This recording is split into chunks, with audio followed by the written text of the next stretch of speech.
नमस्कार साथियों, आप सभी का स्वागत है आपके अपने चैनल इंदर में। तो दोस्तों, हम कर रहे हैं स्पेसिफिक सब्जेक्ट के मोस्ट इम्पोर्टेंट क्वेश्चंस।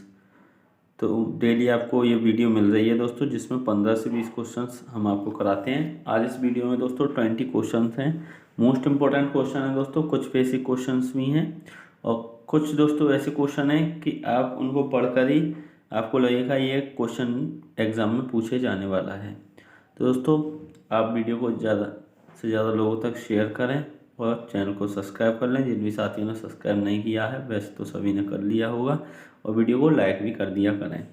दोस्तों, अगर आपको मटेरियल चाहिए, स्टडी मटेरियल, तो व्हाट्सएप पर आप मैसेज कर स्टडी मटेरियल ले सकते हैं। तो स्टार्ट करते हैं। क्वेश्चन फर्स्ट दिया हुआ है दोस्तों, प्लास्टिक वायर इज, यानी प्लास्टिक का तार है, an insulator, a conductor, both of these, none of these. तो दोस्तों, जो प्लास्टिक का तार होता है वो एक इंसुलेटर होता है, एक कंडक्टर होता है, ये दोनों ही उसमें गुण पाए जाते हैं। तो दोस्तों, आप सभी को पता होगा प्लास्टिक, रबड़, ये सब क्या होती है दोस्तों, इंसुलेटर होता है। लकड़ी भी इंसुलेटर में आ जाती है। तो दोस्तों, चलते हैं हम नेक्स्ट क्वेश्चन पर। तो क्वेश्चन दिया हुआ है, इलेक्ट्रोप्लेटिंग इज बेस्ड ऑन, यानी इलेक्ट्रोप्लेटिंग किस पर आधारित है। मैग्नेटिक इफेक्ट ऑफ इलेक्ट्रिसिटी, यानी बिजली का चुंबकीय प्रभाव, केमिकल इफेक्ट ऑफ इलेक्ट्रिसिटी, यानी बिजली का रासायनिक प्रभाव, हीटिंग इफेक्ट ऑफ इलेक्ट्रिसिटी, बिजली का तापीय प्रभाव, फिजिकल इफेक्ट ऑफ इलेक्ट्रिसिटी, बिजली का भौतिक प्रभाव।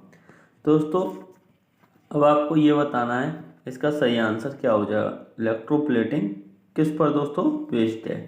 तो दोस्तों, ये जो है वो ऑप्शन बी इसका राइट आंसर हो जाएगा, केमिकल इफेक्ट ऑफ इलेक्ट्रिसिटी, यानी बिजली का रासायनिक प्रभाव। तो चलते हैं हम नेक्स्ट क्वेश्चन पर। दोस्तों, क्वेश्चन दिया हुआ है, adding common salt to distilled water makes it, adding common salt to distilled water makes it, यानी आसुत जल में साधारण नमक मिलाने से यह बनता है, आसुत जल में साधारण नमक मिलाने से यह बनता है गुड कंडक्टर, यानी अच्छा संवाहक, इंसुलेटर, यानी विसंवाहक, नो, यानी नहीं, बोथ ए एंड बी, ए और बी दोनों। तो दोस्तों, अब आपको बताना है इसका सही आंसर क्या हो जाएगा।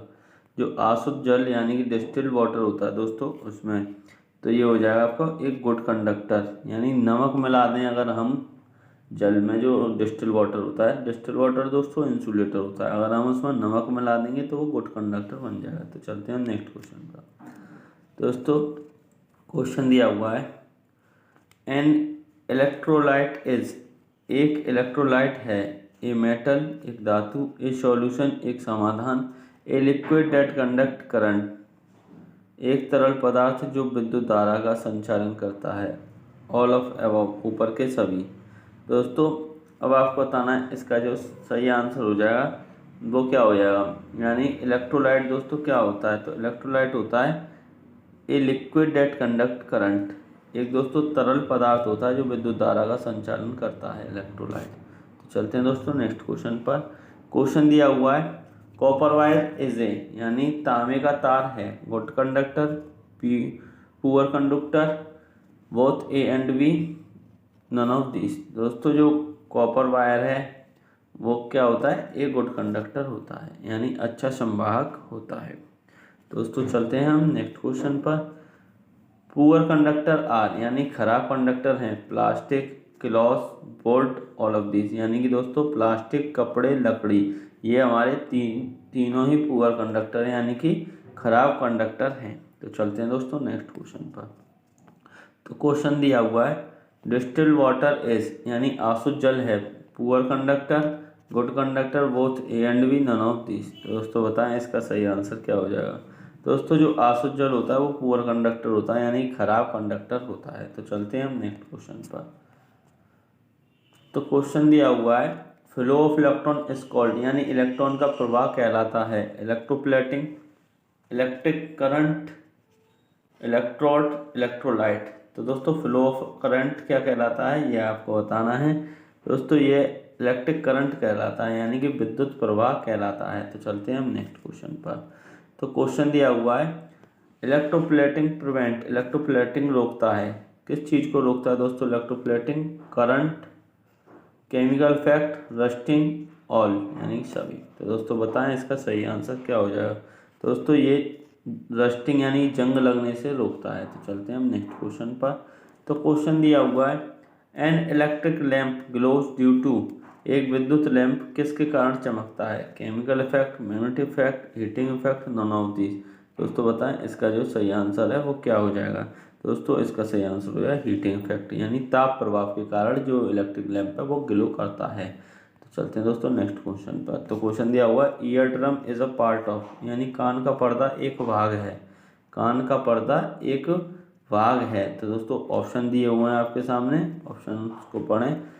साउंड प्रोड्यूसिंग ऑर्गन यानी ध्वनि उत्पन्न करने वाला अंग, स्केलेटल सिस्टम कंकाल प्रणाली, हियरिंग ऑर्गन श्रवण अंग, प्रोडक्टिव ऑर्गन जननांग।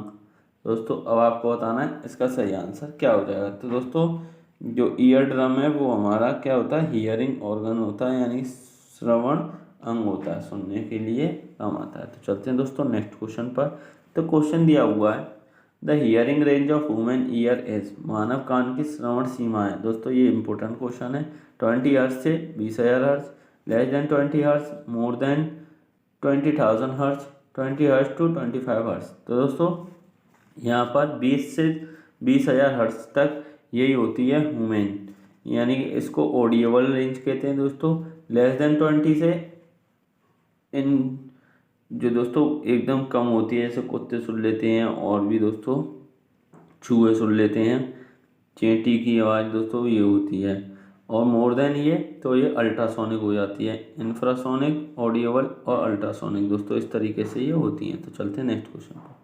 तो क्वेश्चन दिया हुआ है the voice box is called, यानी वॉइस बॉक्स को कहा जाता है स्टोमक, हार्ट, लेरेक्स, माउथ। तो दोस्तों बताएं पेट, दिल, गला या मुंह। तो दोस्तों इसका सही आंसर क्या हो जाएगा? लैरिंक्स, गला। तो चलते हैं नेक्स्ट क्वेश्चन पर। तो क्वेश्चन दिया हुआ है large amplitude of sound vibration will produce, यानी ध्वनि कंपन का बड़ा आयाम उत्पन्न होता है। ध्वनि कंपन का बड़ा आयाम उत्पन्न होता है, यानी लार्ज एम्पलीट्यूड दोस्तों कब? लाउड साउंड यानी तेज आवाज़ पर, मीक साउंड यानी मधुर ध्वनि पर, स्लो साउंड यानी धीमी आवाज़ पर, श्रिक यानी चीख पर। तो दोस्तों बताएं इसका सही आंसर क्या हो जाएगा? लार्ज एम्पलीट्यूड साउंड का कब दोस्तों मिलेगा हमको? तो ये मिलेगा लाउड साउंड पर, यानी तेज आवाज़ पर लार्ज एम्पलीट्यूड हो जाता है। तो चलते हैं दोस्तों नेक्स्ट क्वेश्चन पर। तो क्वेश्चन दिया हुआ है the pitch of sound depend on, यानी ध्वनि की पिच निर्भर करती है। दोस्तों जो ध्वनि की पिच है वो किस पर निर्भर करती है? Frequency, amplitude, both of this, none of this. तो दोस्तों ये करती है आपकी फ्रिक्वेंसी पर, आवृत्ति पर। जो पिच साउंड की जो पिच है वो डिपेंड करती है फ्रिक्वेंसी पर। ये चीज़ें आपको पता होना चाहिए दोस्तों, मोस्ट इम्पोर्टेंट है ये। अब यहाँ पर दिया हुआ है साउंड इज काइंड ऑफ, ध्वनि एक प्रकार की होती है। Work, energy, force, none of this. तो दोस्तों जो साउंड है, ध्वनि है, वो क्या है? तो दोस्तों वो होता है आपकी एनर्जी, साउंड एनर्जी इस तरीके से। तो दोस्तों चलते हैं नेक्स्ट क्वेश्चन पर। तो क्वेश्चन दिया हुआ है to and fro motion of an object is called, यानी किसी वस्तु की इधर उधर गति को कहा जाता है। टू एंड फ्रो दोस्तों आपने सुना होगा ये शब्द। तो अब आपको बताना है वेव्स यानी लहर, एम्पलीट्यूड आयाम, वाइब्रेशन कंपन, ऑल ऑफ द अबव। तो दोस्तों बताएं इसका सही आंसर क्या हो जाएगा? तो दोस्तों ये होता है क्या? कंपन। क्या कहलाता है दोस्तों? वाइब्रेशन।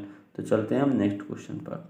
तो क्वेश्चन दिया हुआ है वॉइस बॉक्स और लैरिंक्स ऑफ ह्यूमन प्रोसेस, मानव प्रक्रिया का वॉइस बॉक्स या स्वर यंत्र, साउंड यानी आवाज़, वेंट हवा, लाउडनेस प्रबलता, नन ऑफ दी। तो दोस्तों बताएं इसका सही आंसर। तो दोस्तों इसका हो जाएगा साउंड। तो चलते हैं नेक्स्ट क्वेश्चन पर।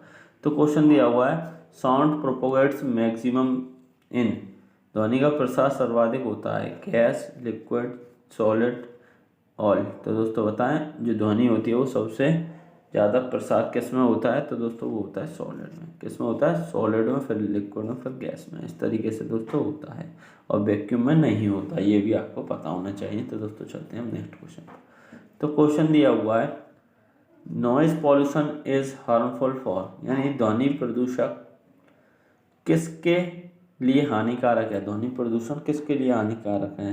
ह्यूमन, कैट, बिल्ली, वर्ड चिड़िया, ऑल ऑफ दिस। तो दोस्तों बताएं इसका सही आंसर क्या हो जाए। तो दोस्तों इसका जो सही आंसर है वो सभी हो जाएगा। तो यहाँ पर आपके 20 क्वेश्चन हो जाते हैं कंप्लीट। तो वीडियो आपको कैसी लगी कमेंट करके ज़रूर बताएं और अपने सभी दोस्तों में शेयर करें दोस्तों। और अगर आपको नोट्स चाहिए, प्रैक्टिस सेट चाहिए तो आप व्हाट्सएप पर मैसेज कर सकते हैं और ये चीज़ ले सकते हैं। नंबर आपको डिस्क्रिप्शन में मिल जाएगा इस वीडियो पे। Thank you, all the best.